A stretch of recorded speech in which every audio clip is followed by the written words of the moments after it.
Don't cross the streams. Why? It would be bad. Total protonic reversal. All right, that's bad. Okay. All right, important safety tip. Thanks, Egon. You know, Ghostbusters was kind of unusual in that it was one of the first epic scale comedies. If there's a steady paycheck in it, I'll believe anything you say. You know, we did 2 movies. We spent almost a year, all total working together. I think everybody realized what original material it was. Hello, Ghostbusters. The way Dan described the Ghostbusters, we were like Organ Man, and we were no more impressed by these apparitions and manifestations than you would be by an outbreak of ants or roaches in your kitchen. I'm Walter Peck. Great. How's it going down? You have the comic geniuses of our generation, and they've known each other for years, and they're hysterical. It's the Stay Puft Marshmallow Man. When we look back at our library and we think of what has, premium value and what the fans love, and it's always been, in our minds, Ghostbusters. The wonderful thing about the movies is they hold up after all this time. But now we're in a different place. Gaming has been moved to a whole other dimension, and it gives the fans something that they've been waiting for. In film, it's kind of tough to break that fourth wall and turn to the audience and say, come with me. Now, the audience and the player are one. The game format enables us to actually include the Ghostbusters viewing audience. Ghostbusters is the video game I've always wanted to make since I've been in the industry, and I've only waited till the technology met up with what the movie could do before I started it. We came, we saw, we kicked its ass! Bill Atherton is back as Walter Peck, the EPA guy.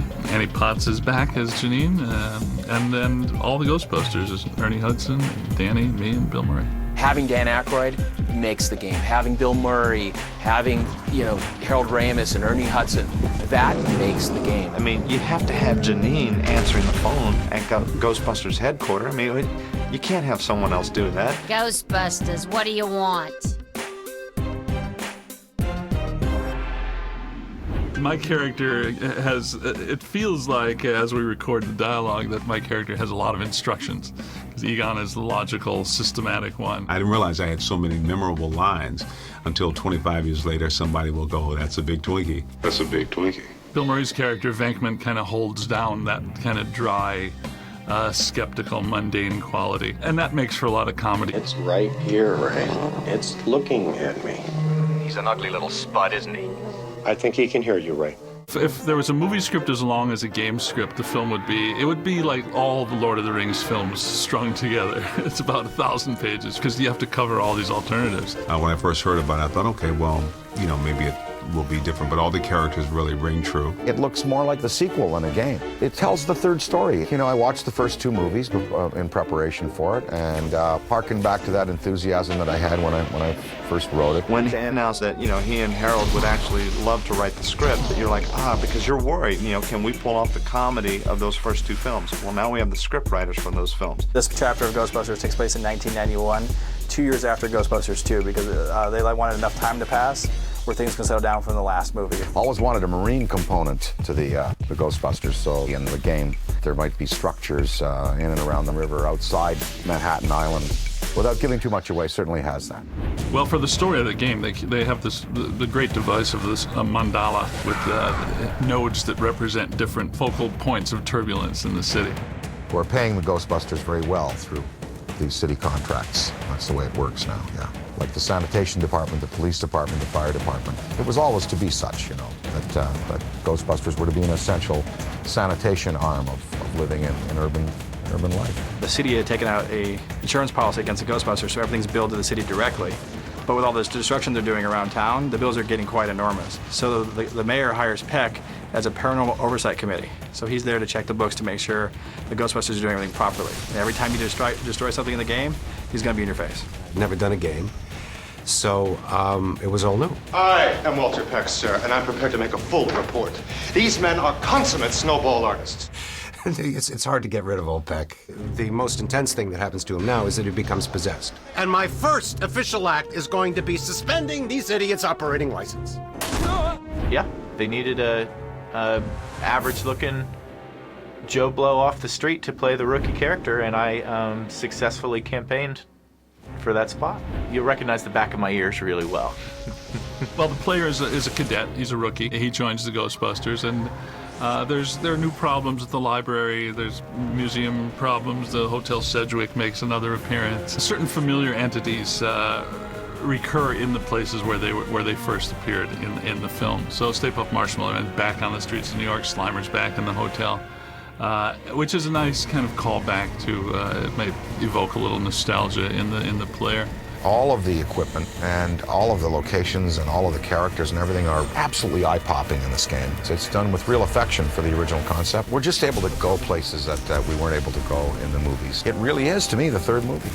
The elements of the supernatural allow you to create monsters and creatures that are visually really interesting, and all kinds of tools and weapons that are the staples of video gaming.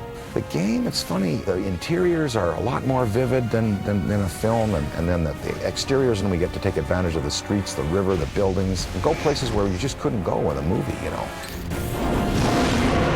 The gameplay in this game is unique. You're shooting a proton pack that's nuclear charged. It should blow up in a 3-mile radius, and you're using it to wrangle ghosts. And it's more of a, you're not shooting to destroy, you're shooting to capture. So this is the first game where you're out there and you're wrangling things and moving things around into a trap. You're trapping beings. If you were going to either trap ectoplasm or trap a full material apparition, you'd have to do it on a subatomic particulate level. You'd need some pretty sophisticated equipment. I figure it would cost about $90 billion to build actually build a prototype of one of those things. Dan immediately came back and told us, no, they need to be called this, this, and this, and he had definite technical terms. Bosons are the inner parts of the atomic structure, and they're very elusive, like mesons, muons, gluons. There's a whole science now that tries to trap these invisible particles. It's very dangerous playing with this stuff. Throw it! I did that, that's my fault. It's okay, the table broke the fall. Composite particle system is similar to a distillery in the field of making corn liquor. What you're doing is you're doing an original collision, and then you're basically forcing it back through a filter, but it forces them back through where they've already been, and then out through your wand. Yeah. Again, very expensive equipment. Very, very expensive. It's just occurred to me we really haven't had a completely successful test of this equipment. I blame myself. So do I. Well, no sense worrying about it now. Why worry? Each of us is wearing an unlicensed nuclear accelerator on his back.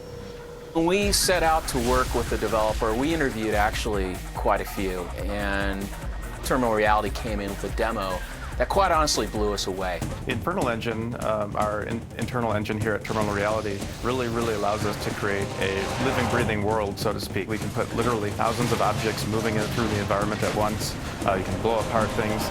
Pretty much in a video game, you have to have walls, a floor, and a ceiling. Other than that, everything's fair game to be destroyed in Ghostbusters. In Ghostbusters, the video game, there's a lot of different equipment that the player has at their disposal.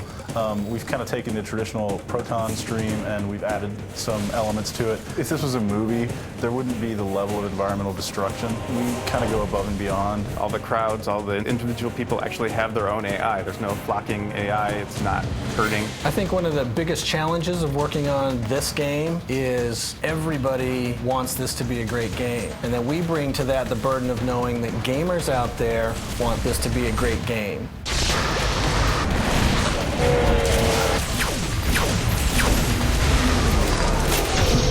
One of the nice things about our engine is the way it handles physics. So we were able to take our boss fights, and there's some boss fights in there where they actually use the environment against you. This looks solid, this looks solid, this all looks solid, everything looks solid around us, but it's not solid at all. It's a seething mass of atoms. You've got your nucleus and protons and electrons, and you've got your paths around the nucleus, and then what's in between those paths and the nucleus, but space, matter, the same dark space that's out in the universe that we see, between the stars. And antimatter is a large part of what was created at the Big Bang. And in Ghostbusters, we were able to use that and put it into the positive world in the service of, cleaning out pesky spirits and stuff. So our objective from the very beginning with this game is that every minute of this game needs to be either fun, funny, or scary. And being a Ghostbuster, which is the ultimate experience we could deliver to a player. In this game, much like the movies, the player is going to be experiencing the equipment on the fly. Ghostbusters tend to go by the seat of their pants, and they don't often have much prep time. Slime Tether masters plasma and masters the plasma energy in the multiverse everywhere.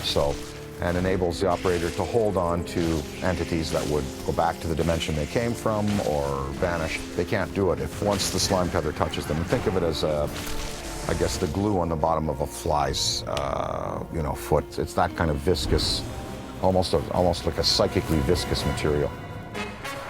My God is the question. No, but if asked, I always say I'm a god, yeah. Are you a god? No. Then We've actually managed to surprise most people at the end. There is a twist ending where people are actually taken aback. I do feel the fans have been looking for something else, ever since we did the second one. We felt like of all the movies that we have, this definitely is a video game. It's a special moment for all the Ghostbusters fans that have been wanting another storyline for Ghostbusters for 20 years, and to get the talent back together, to get the band back together, to get Sony willing to say yes, it's a perfect storm with the right engine, right license, and right talent. Get her!